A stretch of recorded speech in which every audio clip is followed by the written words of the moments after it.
Muy buenos días a todos los asistentes y participantes en nuestro webinar del día de hoy. Sin duda, habría significado darle la espalda a la realidad no haber organizado un webinar con el contenido como el que nos une esta mañana. Sin duda, las circunstancias que vienen atravesando las compañías en este momento, en lo inmediato, y seguramente la incertidumbre que tengan con relación a cómo enfrentar esta situación en el mediano plazo, hace ineludible tratar de entender cuáles son las herramientas con las que las empresas pueden contar para hacerle frente a esta situación de crisis que tanto exige y demanda de ellas. Siendo así, trataremos el día de hoy temas que han venido siendo preocupación constante de las distintas empresas, son preocupaciones reiteradas del mundo corporativo, en lo que tiene que ver con el cumplimiento esencialmente de las obligaciones. Y para eso lo que hemos hecho es dividir esta sesión en 4 aspectos que son los típicamente consultados o requeridos.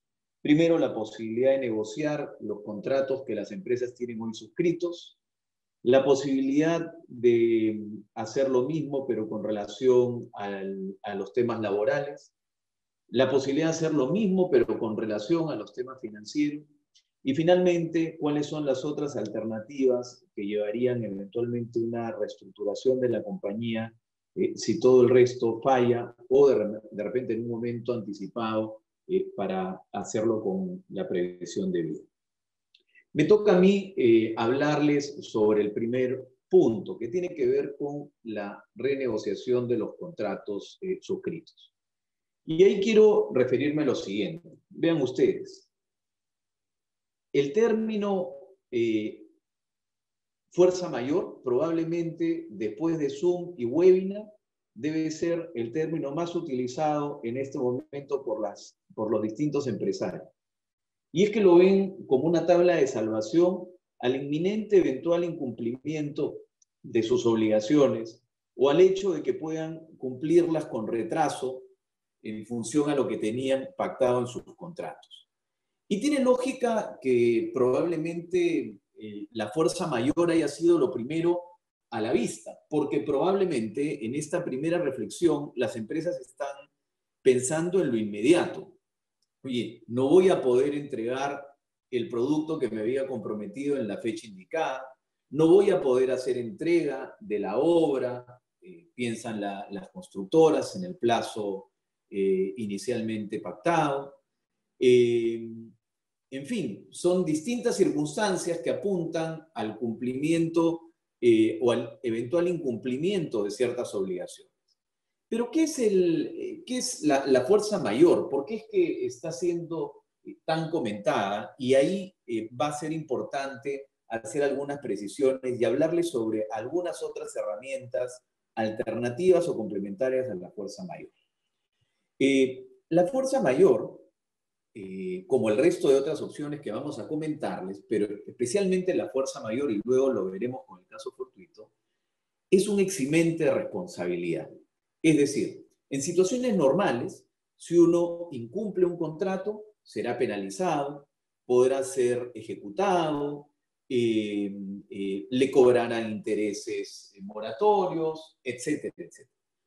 Pero existen circunstancias en las que la legislación ha pensado y ha dicho, y hay determinado tipo de circunstancias en las que aquel que tenía que cumplir con algo se ve en una situación de incumplimiento no por su voluntad, sino por cuestiones que le son absolutamente inimputables. Un término jurídico, pero que en el fondo es, oye, yo no estoy incumpliendo porque quiero incumplir, sino que acá hay una circunstancia que no me es atribuible, que no me es imputable, respecto a la cual no tengo culpa, que me hace imposible cumplir contigo en la totalidad o en el momento en que me había comprometido. Entonces, aquí es donde aparece la fuerza mayor. Entonces, ¿qué características tiene la fuerza mayor? Bueno, es un hecho extraordinario, imprevisible e irresistible. Son los 3 requisitos para que pueda uno decir, ok, hago uso de la fuerza mayor y entonces me eximo de la obligación de cumplir.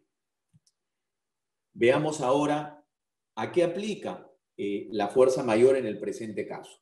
En el presente caso, la fuerza mayor está directamente relacionada con los decretos de urgencia que han sido emitidos por el gobierno con relación al aislamiento social.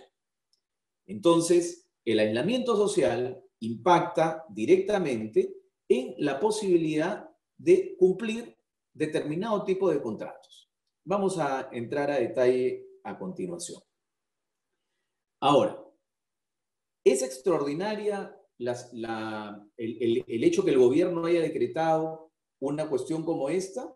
Claramente es extraordinario. No es usual que el gobierno esté decretando aislamiento social obligatorio. Creo que ninguno de los que estamos hoy participando de este evento hemos experimentado un escenario de esa naturaleza alguna vez en nuestra vida, salvo parcialmente en la época del toque de queda. ¿Es imprevisible?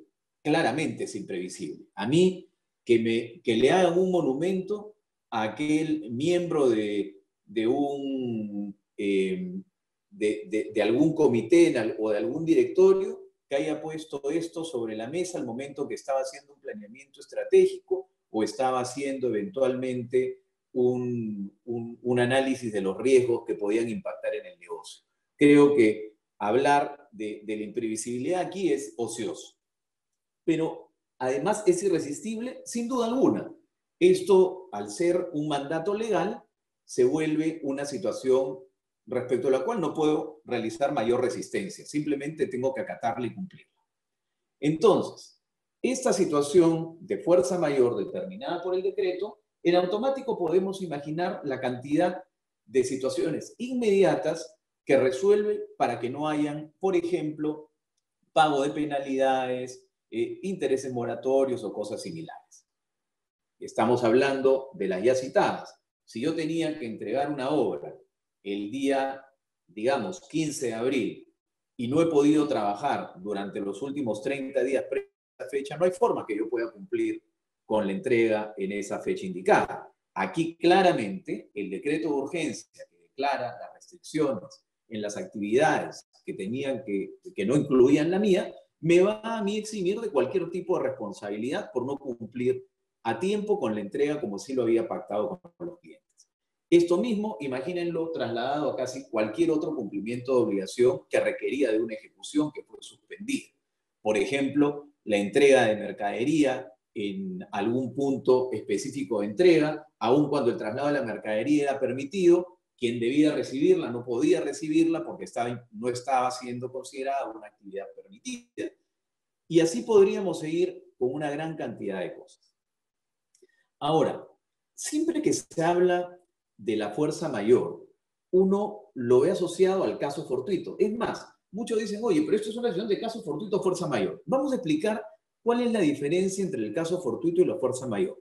Pero en principio, decirles desde ya que estamos hablando de casi gemelas o gemelos, ¿ok? El caso fortuito tiene exactamente los mismos requisitos. Tiene que ser extraordinario, imprevisible, irresistible. Y también me exime de responsabilidad. Oye, ¿y entonces por qué existen los dos términos? Es una cuestión histórica. Pero esta cuestión histórica nos dice que la fuerza mayor está asociado con los actos de los gobernantes, los decretos, los ordenamientos jurídicos de alguna manera aprobados, ¿no es cierto? Mientras que el caso fortuito está más vinculado a los hechos de la naturaleza. No quiero enredarlos ni hablarles de cuestiones muy jurídicas, pero esta cuestión tiene una historia a partir del derecho anglosajón, donde se dividió los actos de Dios y los actos del príncipe. Los actos de Dios eran los vinculados a estos temas de la naturaleza, y los actos del príncipe eran justamente este tema de las ordenanzas, decretos y normas. ¿Ok? Entonces, claramente, aquí, el caso fortuito, la fuerza mayor, deben ser distinguidos para saber si ambos son susceptibles de ser utilizados. Porque si hablamos solo de la fuerza mayor, nos estaremos refiriendo a esta situación muy temporal vinculada al decreto de urgencia, que estableció el aislamiento social. y que eventualmente será prorrogado con aislamientos sociales menos rígidos, pero que igualmente determinarán ciertas dificultades en el cumplimiento de las obligaciones. En línea con eso, la pregunta es, ok, entonces, cuando se acabe el aislamiento, ¿qué es lo que me queda? Bueno, ahí es donde hay que empezar a mirar en estas otras alternativas que nos ofrece el marco legal. Y lo otro es justamente hacer uso del hermano de la fuerza mayor, que es el caso fortuito. Y ese caso fortuito está vinculado, como les decía, a hecho de la naturaleza, y qué duda cabe que está vinculado al tema de la pandemia. ¿Cuál es la ventaja de pensar un poco más en el caso fortuito que en la fuerza mayor? Que la fuerza mayor, como elemento eximente de responsabilidad, se va a agotar pronto. Se va a agotar pronto cuando cesen estas medidas a las cuales que están vigentes y que eventualmente puedan determinar que yo diga, oye, no tenía capacidad de cumplir porque había este dispositivo legal que me impedía hacer tal o cual cosa. Pero eso no va a durar mucho tiempo. Eso tiene una vida corta. Y por lo tanto, utilizar la fuerza mayor como eximente de responsabilidad para el cumplimiento de las obligaciones, dentro de poco tiempo va a dejar de ser el principal argumento. Y yo creo que muchos de ustedes, más que estar preocupados por el momento inmediato, que sin duda lo están también viendo cómo es que queda la empresa en el mediano plazo y qué eventuales incumplimientos sienten ustedes que van a ocurrir en el mediano plazo o qué negociaciones se hacen necesarias realizar con sus proveedores, clientes y contrapartes en general para solventar esa situación. Y ahí ya nos estamos acercando a conceptos que son un poco diferentes a la fuerza mayor. Sin duda, el caso fortuito va a durar más tiempo, porque la pandemia como tal así durará. Vamos a un ejemplo. Imaginemos una discoteca, un cine. Y pensemos que hoy por hoy, efectivamente, el dispositivo o la razón que puedan invocar para eventualmente diferir el pago de una renta, ¿no es cierto? O eventualmente incluso para decir que no se le cobre la renta, podría ser la fuerza mayor. ¿Ok? Entonces la discoteca y el cine dicen, oye, no me puedes cobrar una renta o no me puedes pedir que te la paguen puntualmente en estas condiciones donde eventualmente no he podido siquiera operar porque ahí está un dispositivo, fuerza mayor, que dice que las personas no se pueden movilizar. Entonces no sería justo que yo deba o debe eximirme de mi responsabilidad cumplir a tiempo. Y lo mismo el resto de actividades que hemos dicho. Imaginemos eso después, se va a relajar un poco y se va a decir, algunas actividades ya podrán empezar a operar con cierto nivel de tranquilidad, probablemente las discotecas y los cines vayan un poquito como furgón de cola, pero va a llegar un momento en donde todas las actividades van a poder seguirse llevando a cabo. Pero la pregunta es, ¿cómo han quedado esas compañías en términos de su expectativa o la expectativa que tuvieron al momento que firmaron el contrato, por ejemplo, con un centro comercial o con cualquier propietario en determinadas condiciones? Y entonces ahí aparecen ya otros componentes. Yo digo, oye, acá yo voy a perder un flujo, ya no por el decreto, sino porque la gente sigue traumada mientras no salga la vacuna que me proteja contra el coronavirus, va a seguir un poco traumada y va a tener una cierta presión de estar en ciertos lugares en donde haya demasiada gente. Y en consecuencia, ese público con el que yo pensaba contar como negocio cuando firmé el contrato, dejó de ser ese público ahora que el contrato se esté ejecutando. Y eso ya no es solo fuerza mayor por el tiempo que está vigente la norma, sino probablemente está más vinculado con la pandemia o los efectos de la pandemia en la población, y entonces empieza a abrazar un poco más la idea del caso fortuito. Pero la pregunta es, ¿el caso fortuito y la fuerza mayor son elementos suficientes para poder, por ejemplo, plantear una reducción de una contraprestación o eventualmente incrementar el monto de una contraprestación al interior de un contrato? Y la respuesta es que no. No es ni el caso fortuito ni la fuerza mayor el argumento para yo decirle a la contraparte, por si acaso a partir de ahora te voy a pagar menos renta, por si acaso a partir de ahora los precios van a subir o van a bajar respecto al que te había cotizado. No necesariamente es esa la razón que me va a permitir a mí lograr ese objetivo. El caso fortuito y la fuerza mayor probablemente me permitan decir, ok, no cumplo en el día porque la fuerza mayor me lo impidió, o no cumplo o sigo sin cumplir en el día porque el caso fortuito, la pandemia, me lo sigue impidiendo. Pero eso es diferente a decir, oye, yo a partir de ahora te quiero pagar menos renta. Sentémonos a la mesa a renegociar los términos de nuestro contrato, tema que nos ocupa esta mañana. Ahí aparece otro término, que es un término que es un poco menos usual dentro de lo que es el mundo empresarial, y que probablemente lo recuerden aquellos que vivieron crisis empresariales muy duras hace ya varios años atrás, probablemente al inicio de los 80. Y es la excesiva onerosidad de la prestación. Estoy seguro que quienes están escuchando esto, sobre todo aquellos que no sean necesariamente abogados, dirán, oye, sí, ese término no me era tan afín, pero probablemente ese sea el término que mejor los pueda acompañar en sus negociaciones o renegociaciones contractuales para el mediano plazo.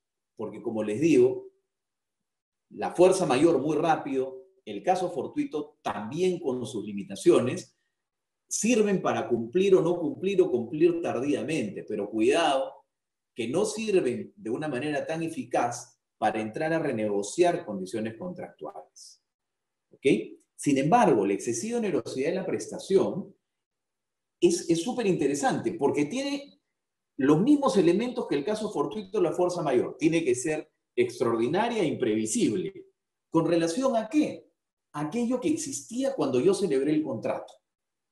Las partes, cuando celebran un contrato y definen los términos y condiciones del mismo, lo hacen en medio de un contexto, de una situación determinada. Y al final se llega a un contrato con un determinado nivel de equilibrio, que es el que estamos dispuestos a firmar. Y es el que firmamos. Pero si en el tiempo, circunstancias no previstas por las partes y absolutamente extraordinarias impactan en el equilibrio razonable de ese contrato, es ahí cuando entra la excesiva onerosidad de la prestación, que es en el fondo mirar a la contraparte y decirle, tú y yo somos conscientes que el entorno ha cambiado tremendamente y que probablemente vaya a seguir alterado y cambiado por este periodo. Entonces, te pido que al amparo de esta situación, no hagas que sea excesiva onerosa, que sea de manera excesivamente onerosa para mí el cumplimiento de lo que firmé en el contrato. Porque el contrato ha perdido equilibrio. Y entonces, ese es el espacio dentro del cual es más probable conseguir una eventual reducción de la renta de un local comercial, es más probable poder conseguir el incremento por el mayor esfuerzo que haya tenido que hacer alguna contraparte para cumplir, por ejemplo, con una obligación de entrega, etcétera, etcétera. Y finalmente, otra de las herramientas que no debe dejar de acompañar una circunstancia como esta es el hecho de que los contratos, no solamente por mandato legal, deben negociarse de buena fe, sino que la ley establece y dice que los contratos, además de negociarse con buena fe, deben ejecutarse con buena fe.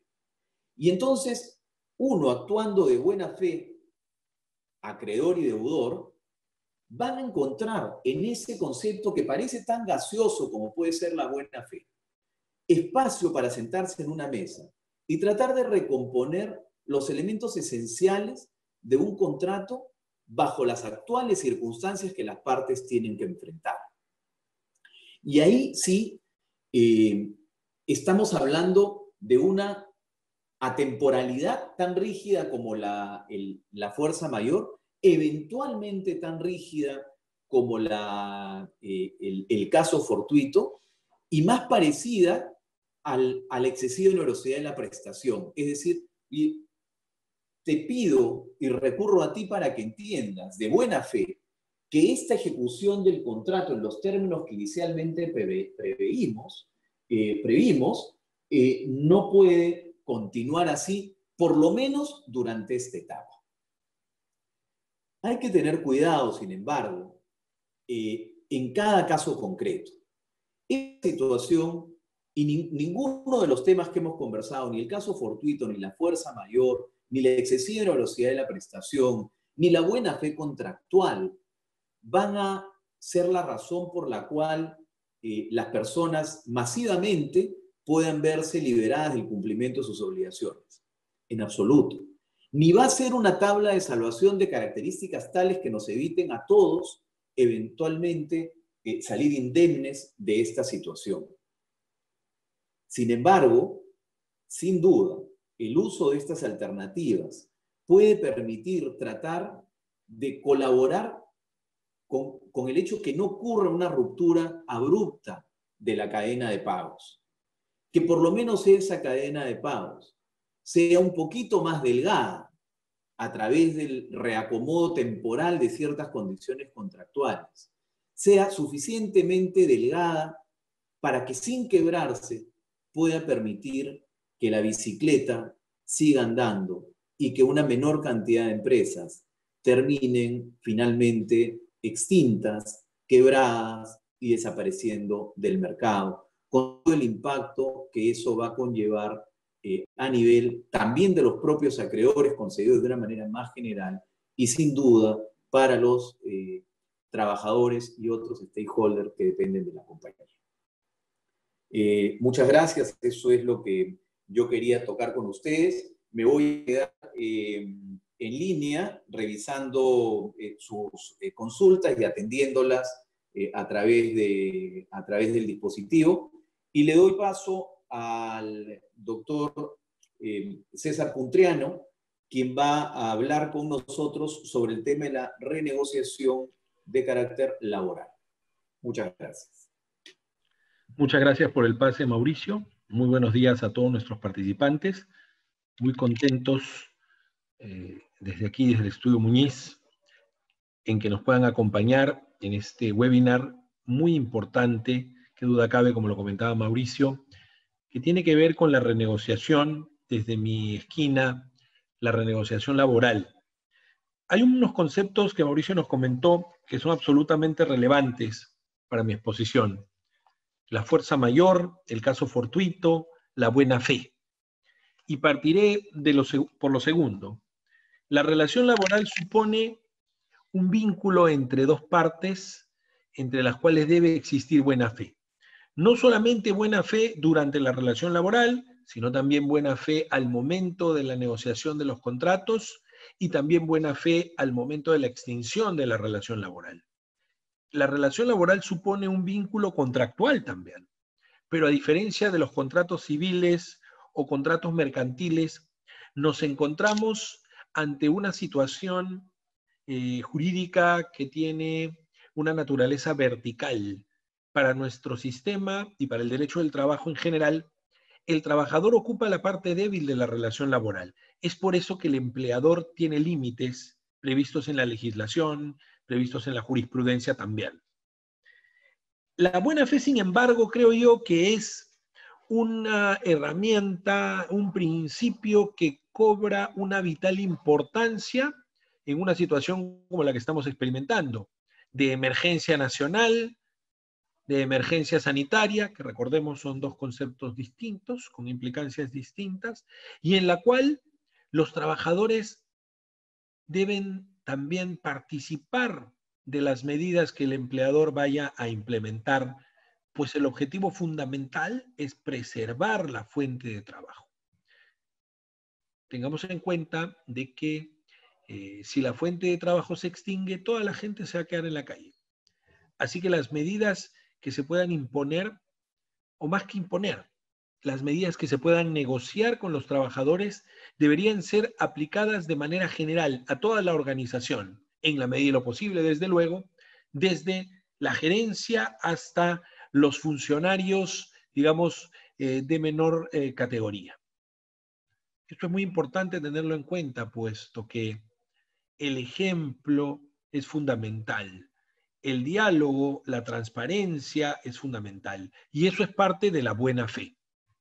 Sin duda, la situación actual ha generado, por ejemplo, que muchas compañías no estén operando. Como nos decía Mauricio, empresas del sector retail, por ejemplo, centros comerciales, restaurantes, tiendas por departamento, hoy día están cerradas por la emergencia en la que nos encontramos. Entonces, esos trabajadores no tienen una labor efectiva que realizar. La legislación ha señalado de que si la actividad que realiza la empresa no es una actividad esencial, entonces no puede haber una operación efectiva presencial. Con lo cual, los trabajadores o bien realizan sus labores de manera remota, en home office, utilizando las tecnologías, y si esas labores remotas no son viables, nos dicen las normas, los trabajadores deben gozar de una licencia con goce de haberes compensable. Es decir, no trabajas, te pago y luego me devuelves esas horas con horas extras, con feriados, trabajos en fines de semana, vacaciones, lo que fuera. Esas son las medidas que el gobierno ha propuesto. Sin embargo, esas medidas no excluyen algunas otras que podrían generarse en base a un diálogo con los trabajadores, que es con lo primero que quiero partir en esta exposición. Hablar de aquellas medidas que se pueden ejecutar a partir de una renegociación o un diálogo con el personal para luego pasar a las que son menos, lamentablemente, que son las medidas que el empleador puede implementar de manera unilateral. Sobre las medidas negociadas, por ejemplo, se podrían pactar vacaciones. Desde el 21 de marzo, las vacaciones ya no se pueden imponer. Así sean vacaciones vencidas, así sean vacaciones ya generadas. El empleador debe negociar, debe acordar con sus trabajadores el disfrute del descanso vacacional durante este periodo de emergencia. Ojo con eso. Hay un supuesto en el cual todavía se pueden imponer vacaciones, que lo vamos a hablar cuando nos refiramos a las medidas unilaterales que puede fijar el empleador.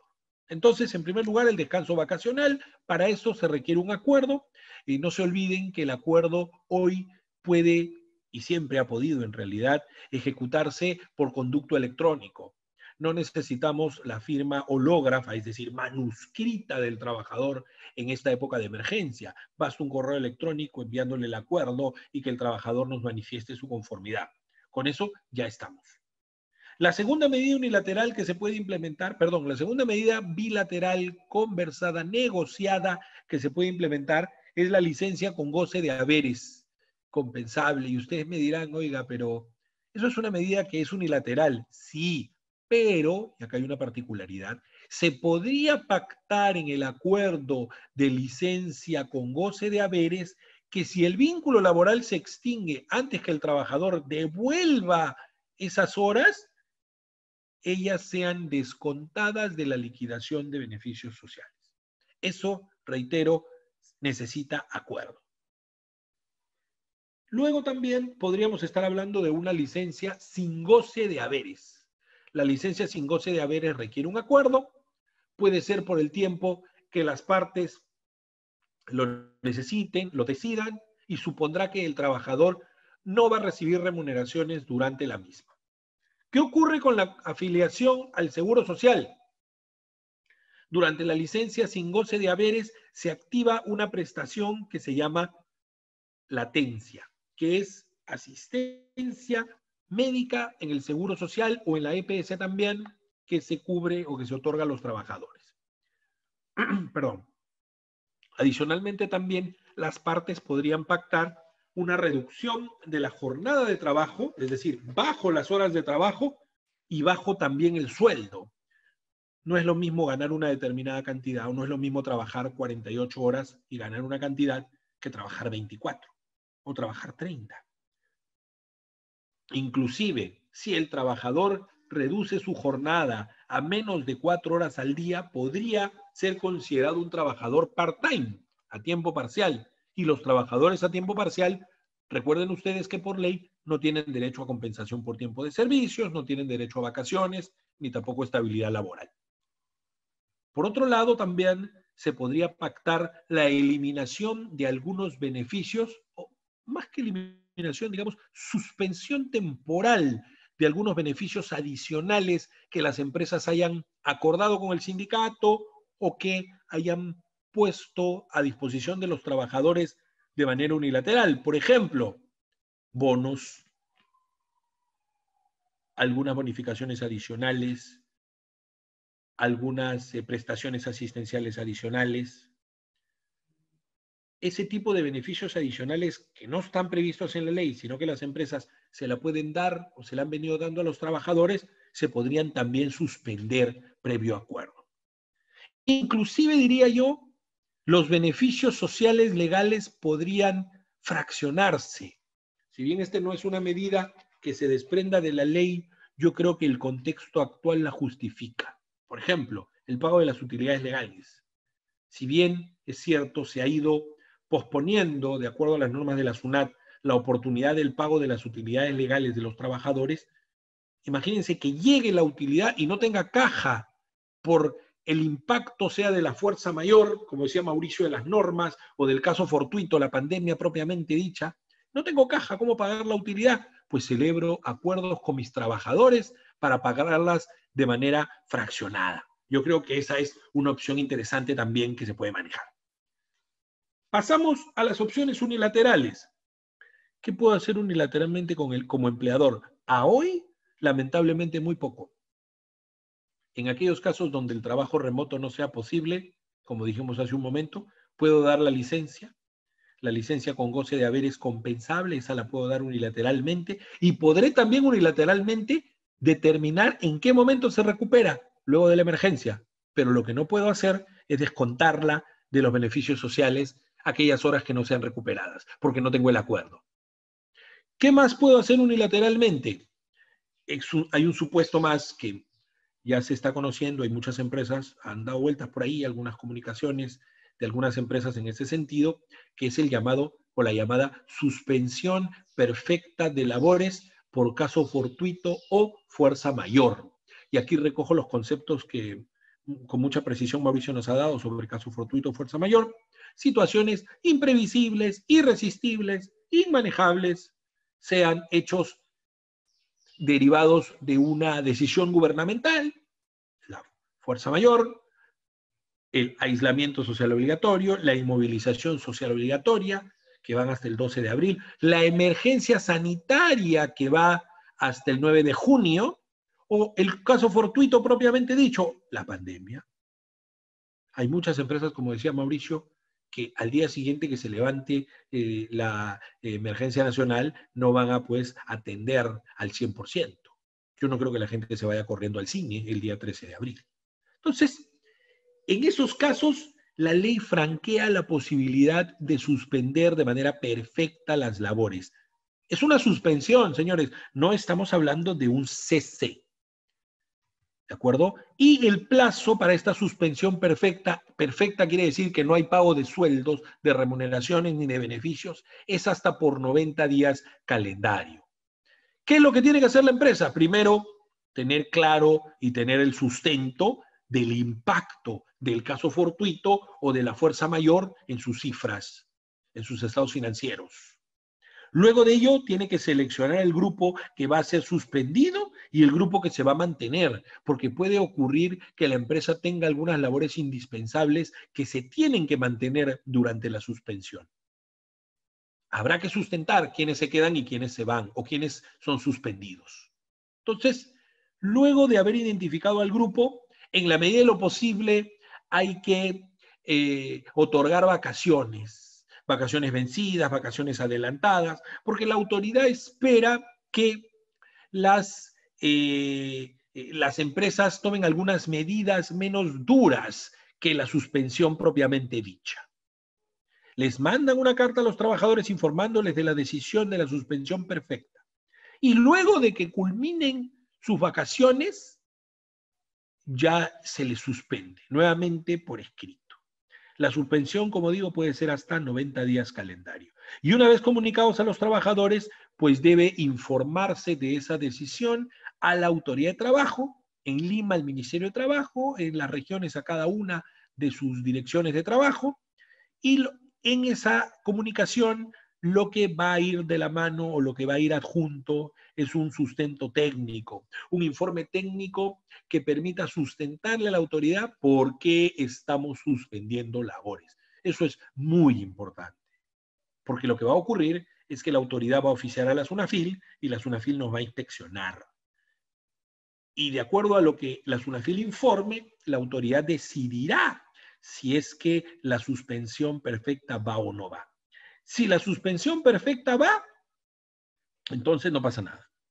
Pero si la suspensión perfecta no va, lo que va a hacer la autoridad de trabajo es ordenar a las empresas la reanudación de sus labores y el reintegro de las remuneraciones y de los beneficios sociales que no se pagaron durante el periodo o durante la época de la suspensión. Con lo cual, sin duda, yo creo que es un procedimiento legal y que nos puede ayudar a tener un poco de oxígeno durante un tiempo. Ahora, yo quería referir un tema bien interesante, o más que interesante, un tema importante sobre la suspensión perfecta de labores. La suspensión perfecta de labores está vigente, es legal. Lamentablemente, parece que la autoridad laboral no tiene un buen manejo de estas situaciones, porque ahí se han circulado unos comunicados, unos cuestionarios extraoficiales del Ministerio de Trabajo, y también por ahí en un cuestionario de preguntas y respuestas de la SUNAFIL, donde ya están adelantando opinión de manera contraria a la suspensión perfecta de labores. Nosotros discrepamos porque estamos, digamos, ante una situación de caso fortuito o fuerza mayor que sí avala a las empresas. Y el hecho de que estemos en una situación de emergencia no impide que las compañías suspendan labores. Fíjense ustedes, estas actividades que tienen ingresos. Si no tienen ingresos, ¿cómo van a poder pagar a la planilla? Así que yo creo que es digamos, un razonamiento equivocado, que yo tengo la impresión que la autoridad de trabajo va a cambiar su criterio al respecto. Que no debería ser un impedimento para iniciar el procedimiento, comunicarlo a la autoridad y eventualmente, si es que la autoridad lo deniega en primera instancia, pues se podrá apelar y recurrir al Poder Judicial en última instancia también. Entonces, para resumir e ir terminando, de manera bilateral, de manera consensuada con el trabajador, puede ser una medida como la licencia sin goce de haberes. Se puede hablar también de una rebaja salarial, rebaja de horas extra, perdón, rebaja de jornada de trabajo, pago diferido de beneficios sociales, fraccionamiento. Por acuerdo se pueden hacer muchas cosas, señores. Definitivamente hay que apelar a la buena fe y conversar con la gente para apoyarnos en ella y poder salir adelante de este momento tan difícil. Sin acuerdo, la licencia con goce compensable o la suspensión perfecta de labores que no está exenta de riesgos, de críticas, pero nosotros en el estudio creemos que todavía es una medida perfectamente legal y que puede emplearse en esta época. Muchas gracias. Muchas gracias por su atención. Gracias, Mauricio.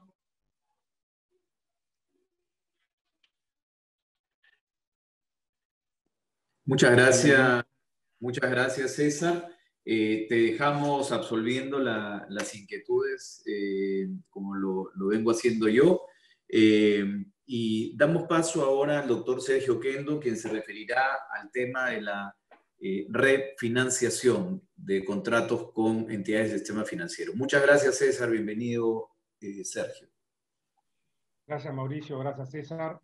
Buenas tardes a todos. Bueno, buenos días todavía a todos. Sí, un poco en la línea de lo que ya has venido diciendo, Mauricio, pero antes de entrar un poco más en específico al tema de refinanciación o reprogramación, en fin, dependiendo de qué medida utilicemos, de obligaciones financieras con bancos y eventualmente cooperativas, solamente para referirme a unos proyectos de ley que están dando vueltas por allí, yo sé que no es el tema precisamente de ahora, pero todavía ninguno concreto, ¿no? Que van desde la exoneración de intereses hasta el repreferamiento de las deudas, ¿no? Hay 4 proyectos, 2 de Podemos, 1 de Somos Perú y 1 de Acción Popular, que van, como decía, desde exoneración de intereses hasta una amnistía bancaria y tributaria. Esos proyectos, en fin, no han sido todavía ni siquiera discutidos. Pero regresemos al punto de origen del cual tú hablabas, Mauricio. ¿Qué pasa con las empresas que están en dificultades de honrar sus obligaciones financieras? Los argumentos que tú has dado como marco general son igualmente aplicables a cualquier tipo de obligación, ¿no es cierto? Y lo que han hecho las entidades financieras es básicamente crear productos que están más pensados en las personas naturales y en las pequeñas empresas. Entonces allí ya las entidades financieras han respondido con paquetes, empaquetados productos que otorgan alivio desde 30 días hasta 180, que es lo que más o menos el máximo que estipula el oficio múltiple de la superintendencia, que recuerda a las entidades financieras que pueden otorgar reprogramaciones hasta por 180 días sin que estas reprogramaciones impliquen una refinanciación. Esto es sin afectar el perfil de crédito del deudor y sin imponer a la entidad financiera la obligación de hacer provisiones u otros resguardos por la incobrabilidad o hacerse más dudoso el pago de la deuda.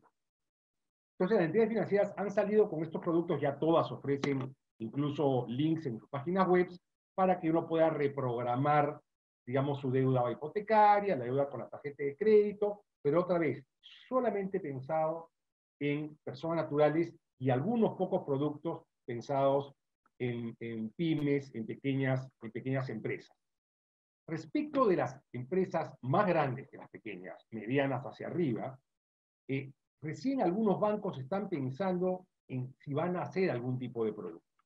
¿No es cierto? Leía una entrevista a Gianfranco Ferrari del BCP el sábado pasado, donde hablaba de las medidas que el banco estaba haciendo, incluyendo esta línea de crédito que estaba otorgando o facilitando para empresas. Y cuando le preguntan concretamente, oiga, ¿qué ha pensado para empresas que no sean pequeñísimas? Dijo, bueno, la verdad no tenemos ningún problema. Entonces aquí se abre la misma posibilidad que has planteado, Mauricio, y que ha planteado desde la perspectiva laboral a las empresas. Aquí hay que renegociar con los bancos, ¿no es cierto? Y la renegociación, bajo los principios que ya se ha comentado de buena fe, ¿no es cierto? Ver qué tipo de acuerdo vamos a llegar con el banco. Pero para eso tenemos que tener claro cuál es nuestro horizonte, porque hoy día podemos estar en una urgencia inmediata, pero no tenemos claro el panorama que va a pasar cuando acabe la urgencia. Esto es, cómo va a ser nuestro reenganche en la bicicleta económica de la que tú hablabas, Mauricio, ¿no es cierto?, en mediano plazo para arriba.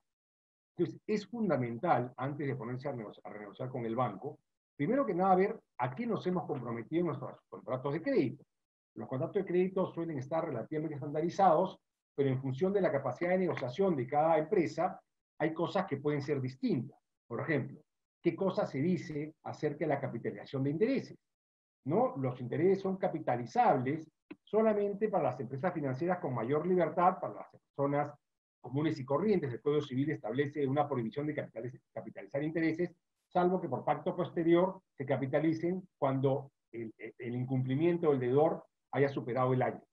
Los bancos pueden tener cláusulas para capitalizar intereses cuando hay un incumplimiento. Entonces, si vamos a renegociar con los bancos, hay que renegociar bajo el paraguas que ya tenemos de reprogramación, paraguas que, si bien dije, está aplicando fundamentalmente a personas naturales, es el mismo paraguas que existe para cualquier persona, sea natural o jurídica, para que la reprogramación de nuestras deudas no sea una refinanciación y, por tanto, se gatillen este tipo de consecuencias contractuales. Por ejemplo, oye, bueno, ya, te voy a patear la deuda 3 meses y vamos a reprogramar dándote un plazo adicional de 6 meses, adicionales al plazo que da el contrato, pero durante el periodo de 3 meses que te va a dar el respiro financiero, que algunos llaman gracia, sin embargo, sí, esos intereses generados los vamos a capitalizar. Entonces, allí ya entramos en una negociación bilateral con las entidades financieras, negociación que los bancos evidentemente van a promover, porque como tú también bien dijiste, Mauricio, más temprano, ¿no es cierto? Aquí está en juego la sobrevivencia del sistema. O sea, los bancos obviamente van a querer que sus clientes se mantengan económicamente activos y económicamente saludables en la medida de lo posible, y van a tener que flexibilizar eventualmente algunas de sus condiciones. Flexibilización, sin embargo, que tiene algunas consideraciones diferentes a la de contratos de empresas no reguladas. Recordemos que los bancos captan ahorros de público, ¿no es cierto? Que los bancos remuneran esos ahorros de público y con el interés que cobran por sus actividades activas, ¿no es cierto? Pagan estos intereses a los ahorristas y cubren sus costos operativos.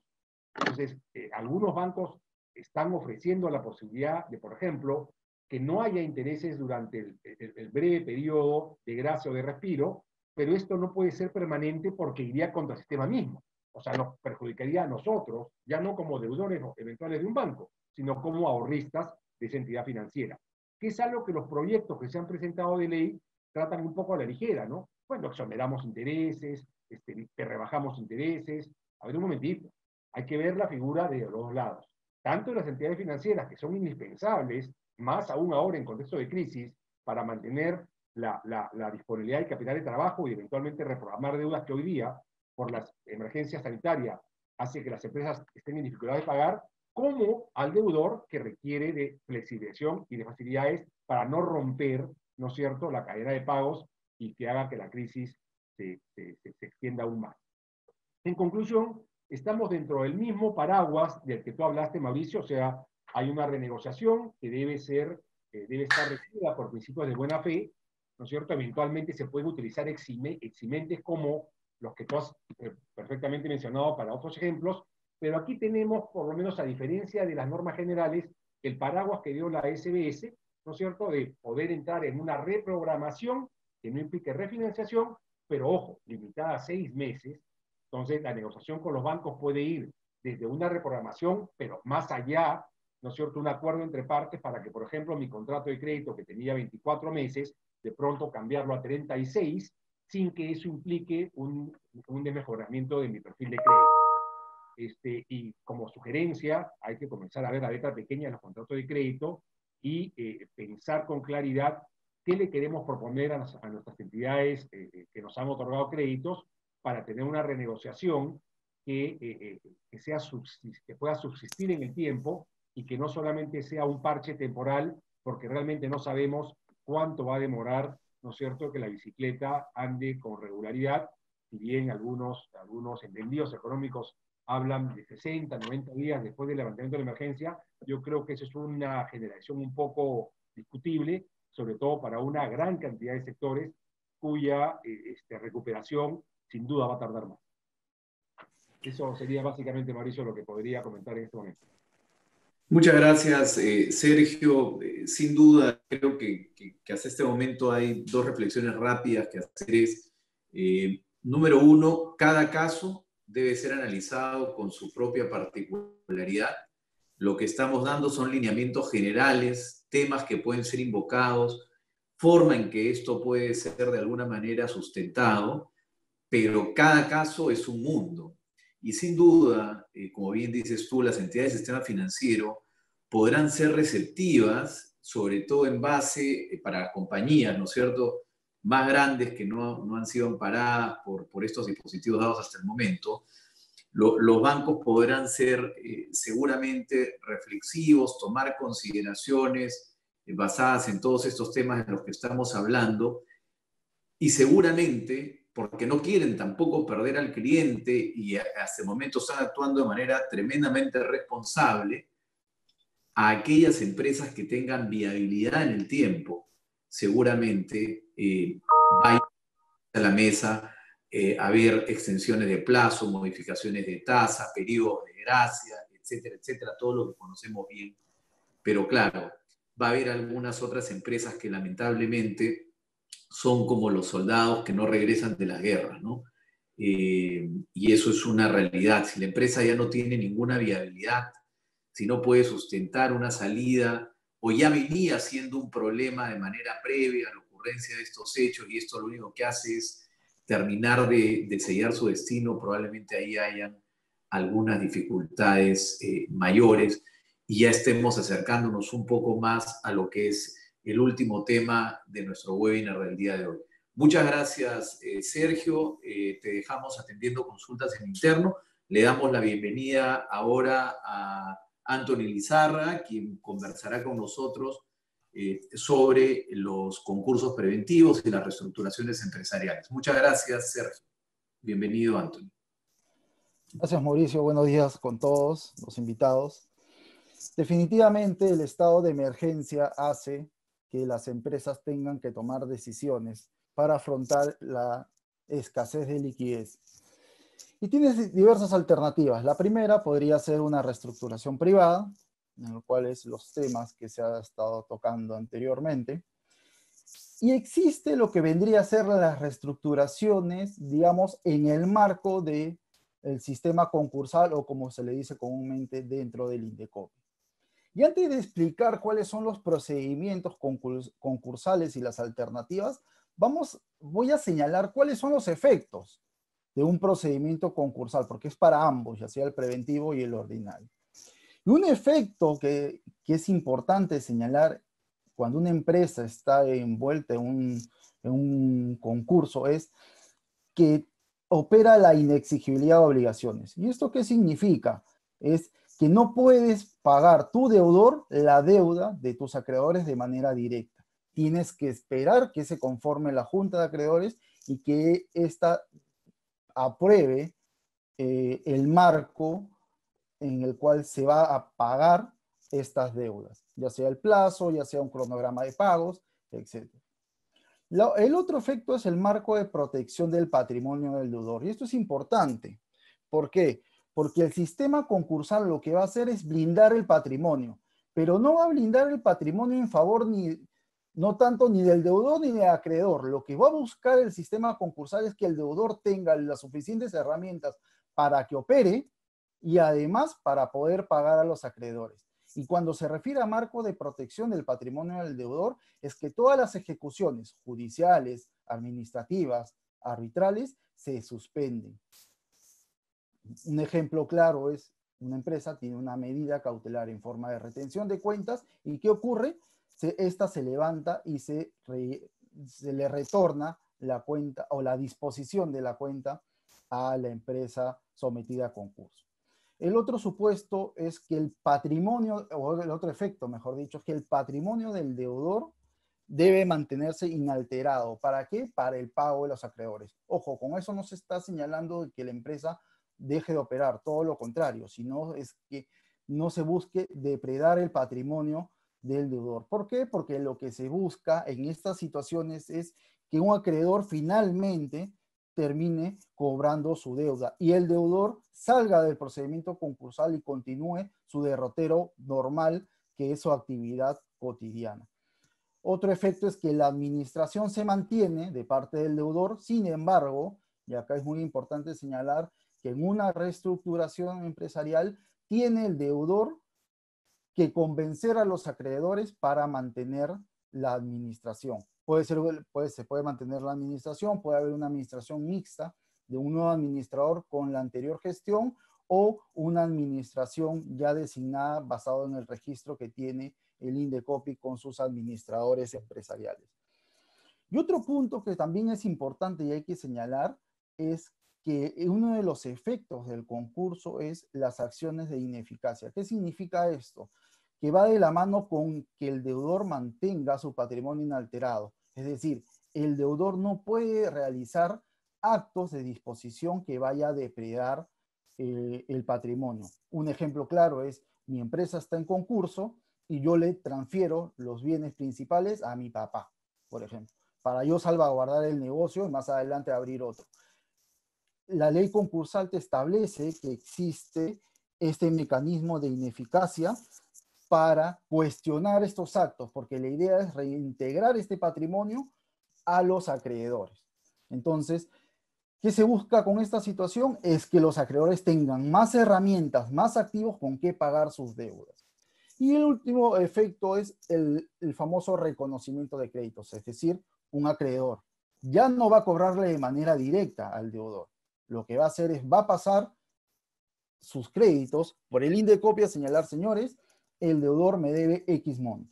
Con eso, tú tienes la legitimidad y tu derecho, uno, de cobrar y segundo, de voz y voto en junta. ¿Por qué? Porque recuerden una cosa, en el mundo concursal el destino de la empresa está en manos de los acreedores. Es la junta de acreedores quien preside las decisiones del destino de la empresa y son los acreedores quienes buscan una alternativa eficiente. Si bien parecería, el sistema concursal no es a pro deudor, no es pro acreedor, parecería que fuese en favor del deudor, pero no. El sistema concursal conoce que el afectado en una crisis es el acreedor, pero le da herramientas al deudor para poder solventar estas crisis. Habiendo señalado cuáles son los efectos del sistema concursal, vamos a señalar hasta el momento los procedimientos concursales que hay. ¿Por qué digo hasta el momento? Porque hace una semana que se promulgó esta ley donde le da facultades al legislativo para, valga la redundancia, al ejecutivo de legislar, se le ha dado facultades en materia concursal. Y el proyecto de ley señala que se elaboraría un procedimiento concursal transitorio, que me imagino tendrá las implicancias como, no sé si recordarán, los procedimientos concursales de los clubes de fútbol, que solo es temporal, quizás partiría por ahí, pero eso todavía no está nada marcado. Entonces vamos a explicar rápidamente lo que son los procedimientos concursales en la actual legislación. El primero es un procedimiento concursal preventivo. Lo que se busca por su mismo nombre es prevenir la crisis. No estás en una crisis incipiente, lo que logras acá es un refinanciamiento. Para esto solo lo puede solicitar el deudor, no lo puede solicitar un acreedor, no lo puede solicitar un acreedor. Es el deudor mismo quien solicita su procedimiento concursal ordinario. Y para eso debe de cumplir cualquiera de los siguientes dos requisitos. Uno, que menos de un tercio del total de sus obligaciones se encuentren vencidas 30 días o sus pérdidas acumuladas sean menores a un tercio del capital social pagado. Esos son cualquiera de los dos requisitos. ¿Y qué ocurriría después que la solicitud es admitida a trámite? Ocurriría una publicación del concurso. Ojo, en el Perú, el procedimiento concursal se gatilla ya no con la publicación en el peruano de los concursos. Eso se extinguió a partir de diciembre del 2018. Ahora se publica en el boletín concursal del Indecopi, que es virtual y es acceso al público y es gratuito. Se publican los días lunes la lista de los concursos. Entonces, ya publicado este concurso de este deudor basado en este concurso preventivo, se conformaría la Junta de Acreedores. ¿Y qué decide acá la Junta de Acreedores? Y es importante. Mucho he estado leyendo en estos días que mencionan una forma de refinanciar es un acuerdo global de refinanciación. El acuerdo global de refinanciación es un mecanismo que está dentro de un sistema concursal preventivo. No es un acuerdo privado, sino es un acuerdo donde la Junta de Acreedores que toma la decisión de refinanciar las deudas. La ventaja de este procedimiento concursal preventivo es que los acreedores acuerdan este acuerdo global de refinanciación y el procedimiento concursal concluye. Es decir, la empresa, la compañía sale del mundo concursal, sale de la esfera del Indecopi y puede continuar sus operaciones. Claro, tiene que respetar lo pactado en este acuerdo global de refinanciación, sobre todo que es cumplir con los cronogramas de pago.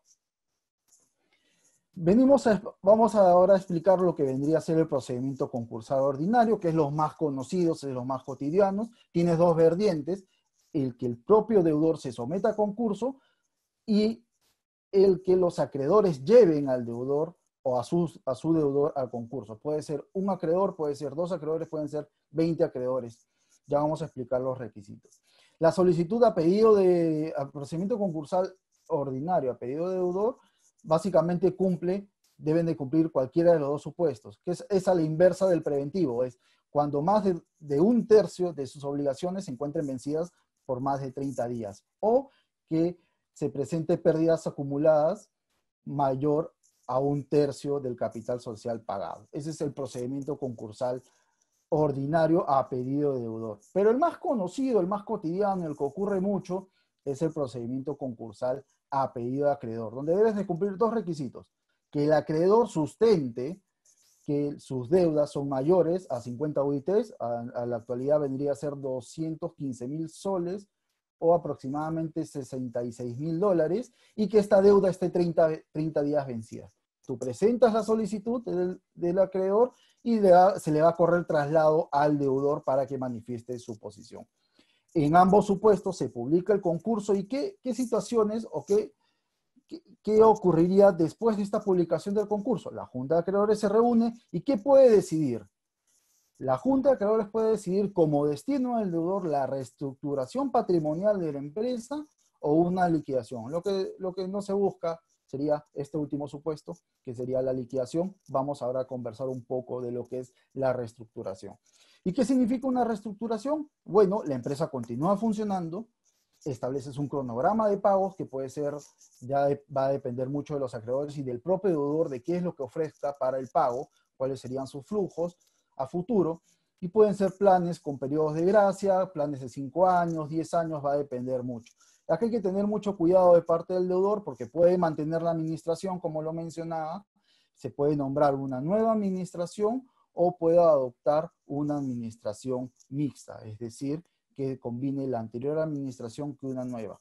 Acá el éxito del concurso es, primero, que el deudor se apersone oportunamente al concurso, busque cuáles son las alternativas o cuáles son los procedimientos concursales que le convendría y que calzaría, obviamente, y que tenga una comunicación muy directa con los deudores.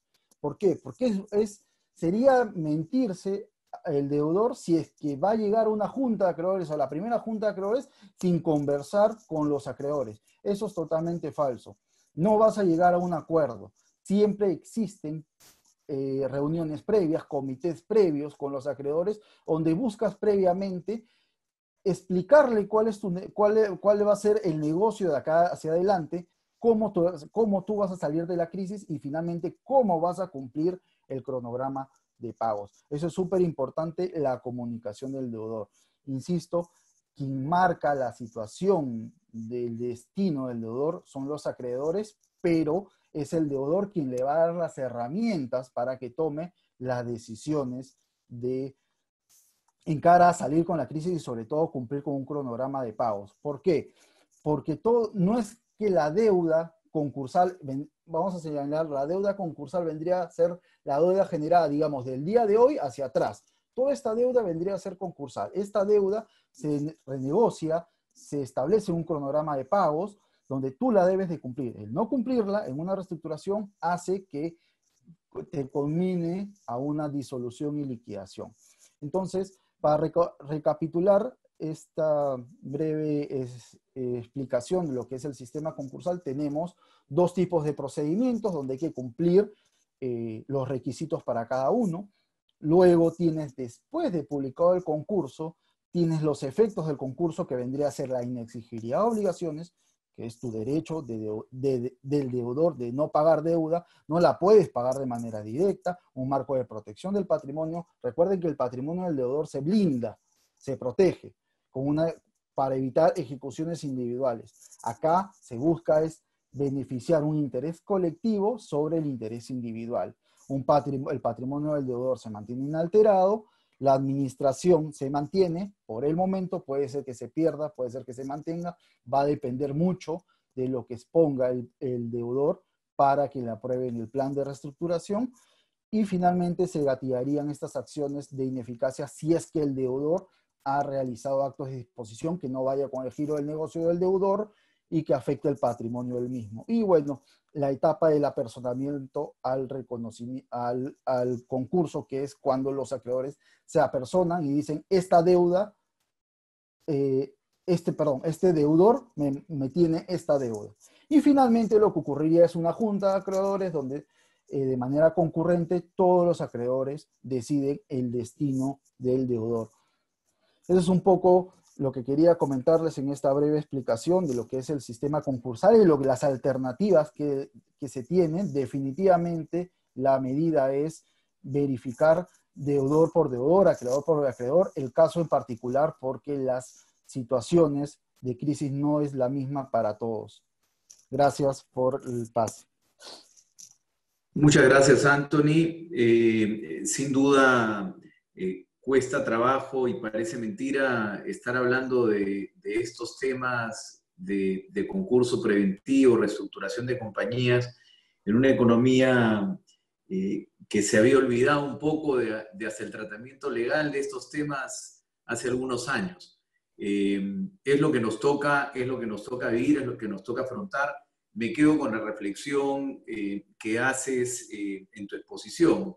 Es mejor estas cosas enfrentarlas con anticipación en el momento en que depende de la voluntad del deudor, conseguir la protección de los activos que le permitan seguir operando y antes que la compañía ya haya entrado en una vorágine o en un loop del que le cueste luego salir. Sí, sí, definitivamente eso es lo que busca el sistema concursal, que te sometas de manera rápida para que puedas beneficiarte de los mecanismos y los efectos que te brinda, pues a más transcurra la crisis, más es difícil que puedas salir de ella. Sí. Sí, y esto finalmente es un check and balance entre acreedores y deudores, probablemente sabiendo y reconociéndose la existencia de un tema como el que nos ha compartido Anthony, se abren espacios para una negociación directa entre deudores y acreedores con el ánimo de evitar ese tipo de circunstancias que conllevan seguramente luego provisiones en estados contables y cuestiones mucho más complicadas que manejar. Anthony, muchísimas gracias. Muchísimas gracias también a todos nuestros participantes. Prontamente a través de nuestras redes estaremos informándoles, sobre cómo podrán acceder a la grabación de esta conferencia. Que tengan todos ustedes un buen día y un mejor fin de semana al lado de sus familias. Gracias.